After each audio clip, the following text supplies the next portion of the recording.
Cravings are something so many people battle with when they're trying to lose weight.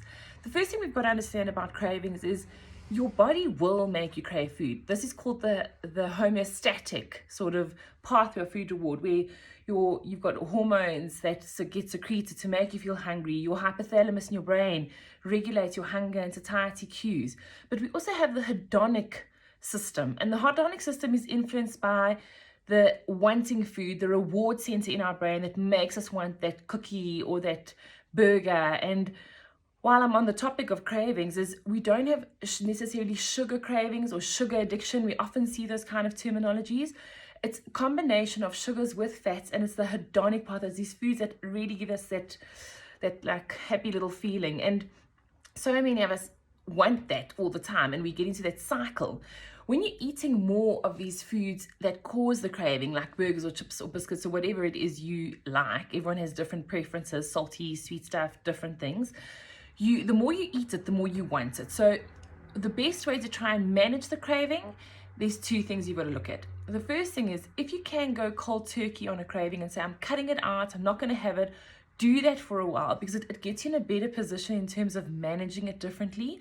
If you try and you feel like I just cannot get it right, I keep on going back and I have more, start identifying what is triggering your craving. Often, if we look at the triggers, it can be things like you're bored, or you're tired, or you're lonely, or you've just had an emotional day, or for some of the ladies, PMS sometimes also affects your craving. So if that's the case, identify what's causing that trigger for you, because when we have a craving and we just give into that craving and we have that trigger that goes, oh, I want a cookie now at 9 o'clock at night.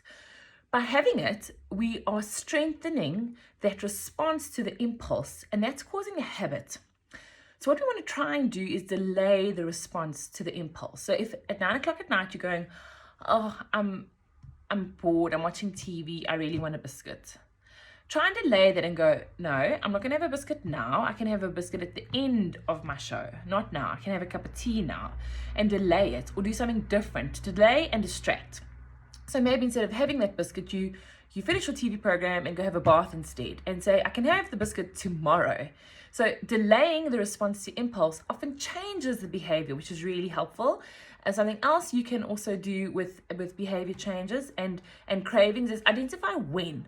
Often for most of us, it's that after dinner TV time when we're wanting something sweet or a little biscuit or whatever the case may be. Change the timing. Say to yourself, I can't have this treat now, but I can have it tomorrow with my lunch. So simply just changing the timing I found is very useful for people to get on top of those cravings.